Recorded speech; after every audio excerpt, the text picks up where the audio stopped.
This bill is set down for committee stage next sitting day. Call on Government Order of the Day number 4. Energy Innovation, Electric Vehicles and Other Matters Amendment Bill, second reading. Mr Speaker. The Honourable Judith Collins. Mr Speaker, I move that the Energy Innovation, Electric Vehicles and Other Matters Amendment Bill be now read a second time. I want to acknowledge the work of the Commerce Committee and thank them for their thorough and robust consideration of this bill. And in particular, I note the Chair of the Select Committee, Melissa Lee, in her contribution. To improve the efficiency of our energy sector, energy use and to meet our climate change commitments, we need to shift in focus to reduce our emissions and improve our energy productivity. Transport, energy and process heat are key areas where gains can be made. The bill has 4 parts and will amend the Electricity Industry Act 2010, the Energy, Fuels, Levies and References Act 1989, the Land Transport Act 1998 and the Road User Charges Act 2012. It will support our focus on reducing emissions and improving energy productivity while ensuring our legislation can accommodate innovation. The bill will expand the purposes for which the existing electricity efficiency levy, gas levy and petroleum or engine fuel monitoring levy can be used. It will enable the Energy Efficiency and Conservation Authority, or ECA, to use all 3 levies to encourage, promote and support energy efficiency, energy conservation and the use of renewable sources of energy. Giving ECA access funding from 3 levies will enable the cost of ECA's activities to be spread across the levies for transport, fuels and gas, instead of being confined to electricity. This move beyond electricity will enable ECA to use its levy funding to undertake a broader range of activities, giving it flexibility to focus on areas where the measurable gain is the greatest. The bill also promises to improve the operation and administration of the levies. Electric vehicles, or EVs, offer a way to leverage greater value from New Zealand's renewable electricity and therefore offer the most potential for emissions reduction while ensuring economic growth. This was the rationale behind the EVs program, a package of proposals announced by the government last year to increase the uptake of EVs. This bill contains 2 initiatives from the EVs program. The bill will clarify whether that a road controlling authority may use its bylaw making powers to give EVs access to special vehicle lanes. Trials in places like Norway and California have shown that allowing EVs in special vehicle lanes is one of the most effective non-financial incentives we can put in place to increase uptake. The bill also encourages the uptake of electric vehicles by extending the road user charge exemption to include heavy electric vehicles such as electric trucks and buses. This change is a transparent and efficient way to provide a financial incentive to encourage heavy electric vehicles over equivalent conventional heavy vehicles.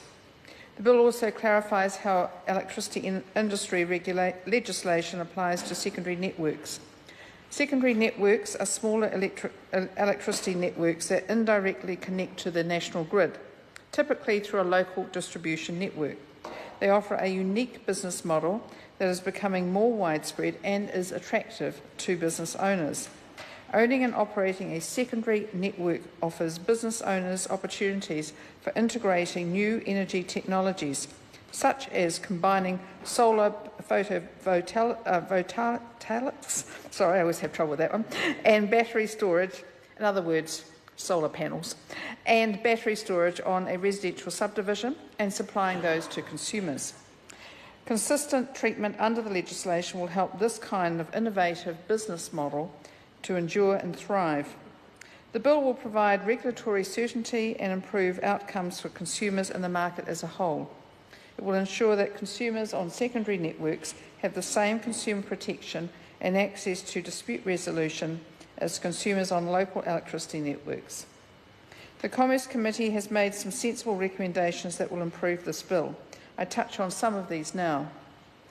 There have been some concerns raised regarding a road controlling authority's ability to effectively enforce the use of special vehicle lanes by EVs.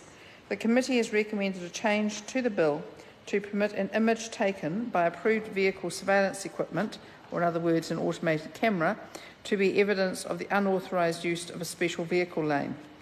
Once the number plate of a vehicle has been recorded, information about it can be accessed on the motor vehicle register.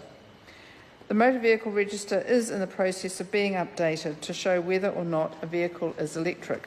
It also shows who owns the vehicle so that, if necessary, the owner can be sent an infringement notice. This change will provide another option to enabling road controlling authorities to enforce the correct use of special vehicle lanes. The bill, as introduced, will also allow heavy EVs to be exempted from road user charges, or RUC, for a period of time by order in Council. The committee has recommended a change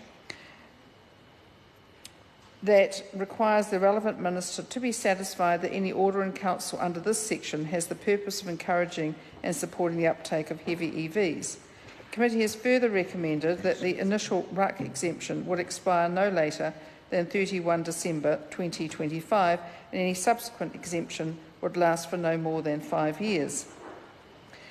With regards to the changes the bill makes to expanding existing energy levies to recover funding for ECA, the committee has also made some sensible recommendations to improve operation and administration of the gas levy provided under the Energy, Fuels, Levies and References Act 1989. These changes include placing liability for the gas levy on retailers alone to improve recovery of the levy.